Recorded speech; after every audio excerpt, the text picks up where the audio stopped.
Assalamualaikum warahmatullahi wabarakatuh. Saya Muhammad Ulfi Fadli dan kali ini kita akan mengulas tentang materi yaitu teori-teori pembelajaran secara spesifik yaitu teori Kac-Roger dan implementasinya dalam pendidikan agama Islam. Jadi teori belajar dan pembelajaran berdasarkan orientasinya itu dapat diklasifikasikan menjadi 4. Di antaranya yaitu teori belajar kognitif, teori belajar behavioristik, dan teori belajar humanistik, dan yang terakhir yaitu teori belajar sosial. Nah, dalam hal ini kita akan mengulas tentang teori humanistik yang dibawa oleh salah satu tokoh yang bernama Kac-Roger.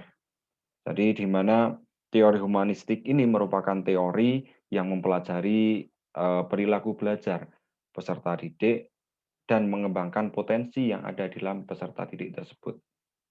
Jadi dipandang dalam prakteknya proses pembelajaran pendidikan agama Islam ini pendidik atau guru masih cenderung memberikan pendidikan yang hanya menekankan dan berkutat pada persoalan pahala, dosa, surga, dan neraka tanpa menyentuh dan memberikan kesempatan pada siswa untuk memberikan komentar serta ulasan yang ada dalam bab pelajaran sehingga dinilai kurang optimal mengingat materi pendidikan agama Islam ini untuk dipraktekkan dalam sehari-hari.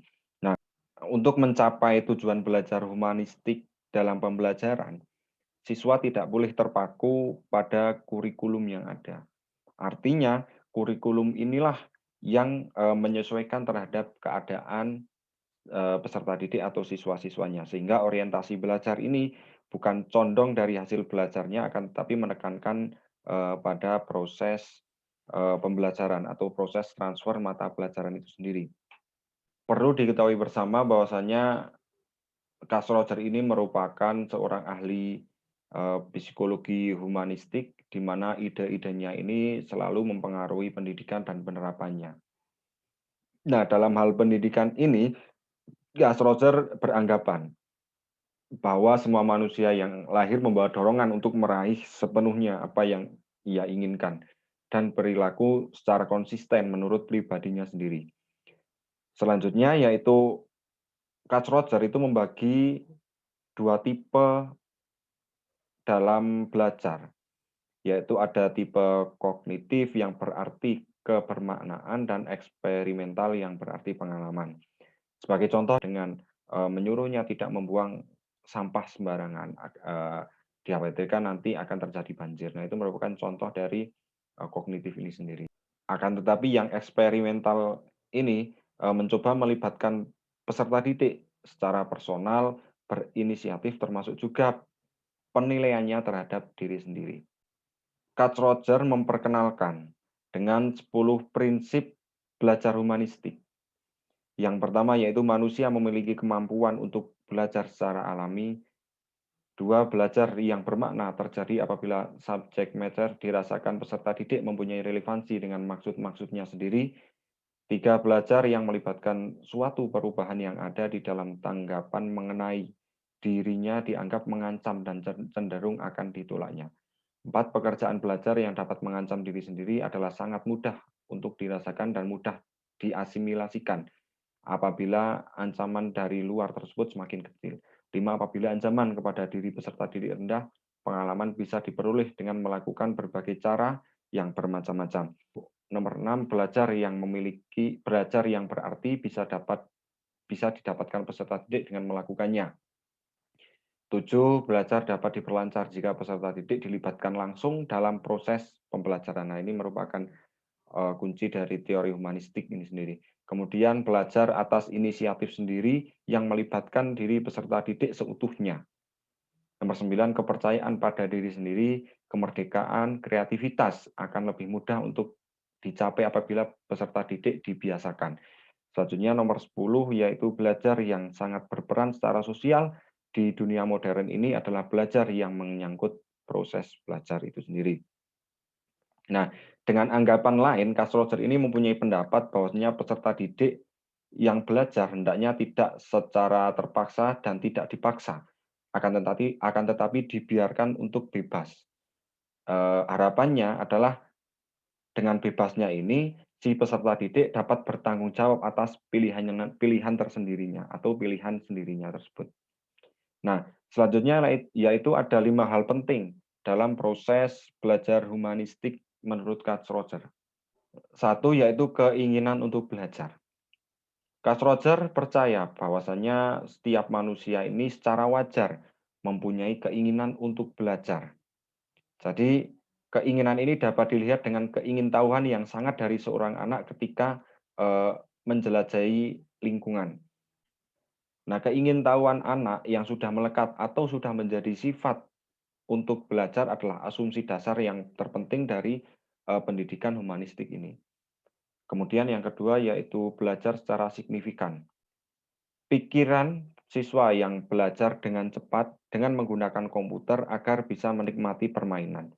Nah, contoh ini merupakan penunjukan bahwa belajar mempunyai tujuan dan dalam kenyataannya dimotivasi oleh kebutuhan untuk tahu, kebutuhan untuk si anak ini untuk berkembang. Si anak ini keingintahuannya dalam bidang apa.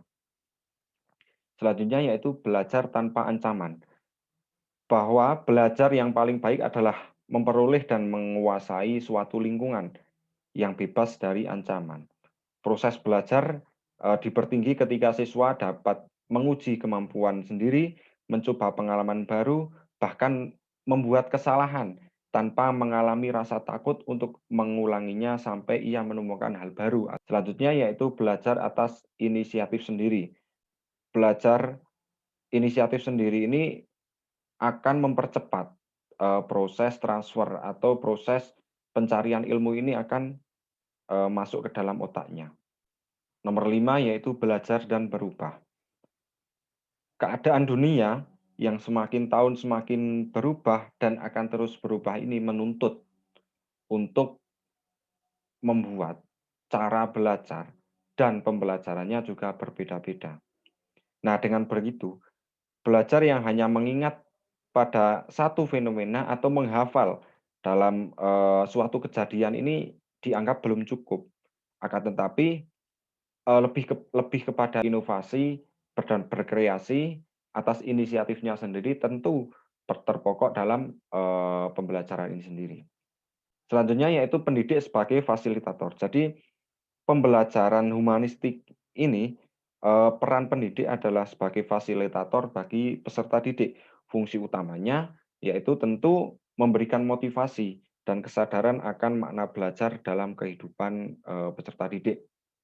Nah, pendidik sebagai fasilitator ini yaitu memfasilitasi kepada setiap peserta didik dalam hal pengalaman belajar. Mendampingi siswa agar tujuan dari pembelajarannya dapat dicapai, yakni dengan memahami panduan sebagai seorang fasilitator. Selanjutnya yaitu membantu peserta didik dalam memahami dirinya sendiri, sehingga peserta didik dapat mengembangkan kemampuan yang ada di dalam dirinya masing-masing. Selanjutnya yaitu implementasi teori humanistik Carl dalam pendidikan agama Islam.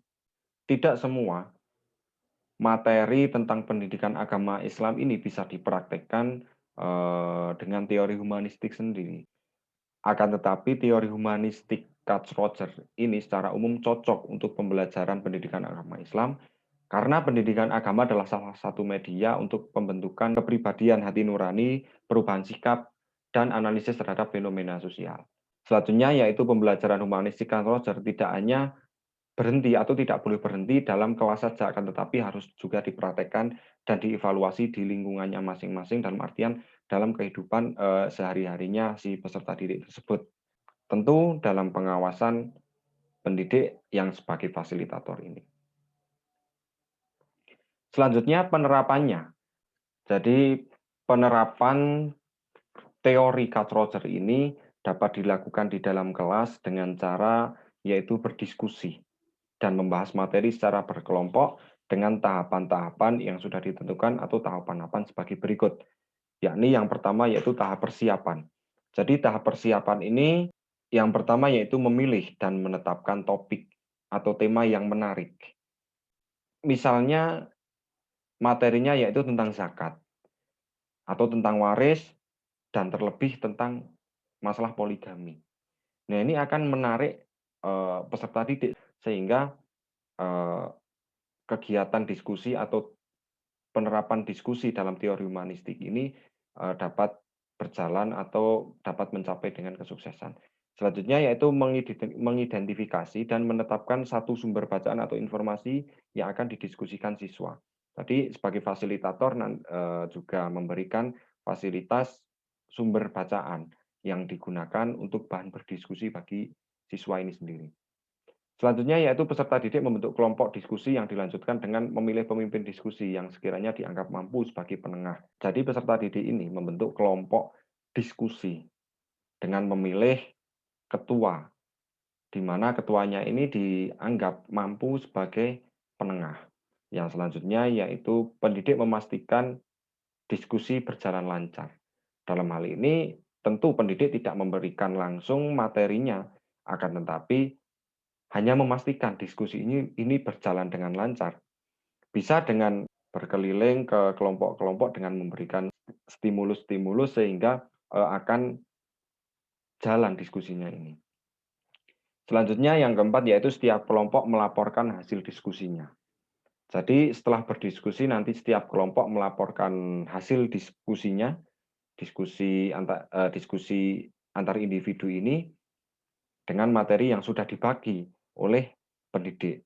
Selanjutnya, peserta didik yaitu mencatat hasil diskusinya dan pendidik menyimpulkan laporan diskusi.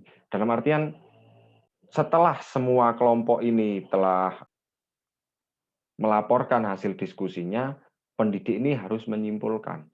Menyimpulkan dengan cara tidak boleh menyalahkan atau menyudutkan oleh salah satu kelompok.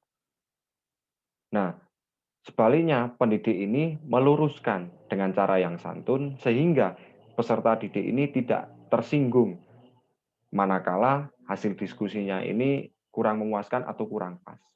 Jadi dapat kita simpulkan bahwasanya teori belajar humanistik ini merupakan pilihan pilihan salah satu teori belajar di mana peserta didik ini dituntut aktif dengan cara pendidik ini sebagai fasilitator. Yang selanjutnya yaitu teori humanistik ini merupakan pilihan dari 4 teori belajar yang ada, di mana harapannya dari teori teori belajar humanistik ini sendiri, peserta didik dapat memperoleh pengalaman-pengalaman belajar yang bagus, sehingga dia akan mencapai kesuksesan dalam belajar dan berhasil dalam memperoleh mata pelajarannya. Demikian materi ini kita ulas, kurang lebihnya saya mohon maaf yang sebesar-besarnya. Assalamualaikum warahmatullahi wabarakatuh.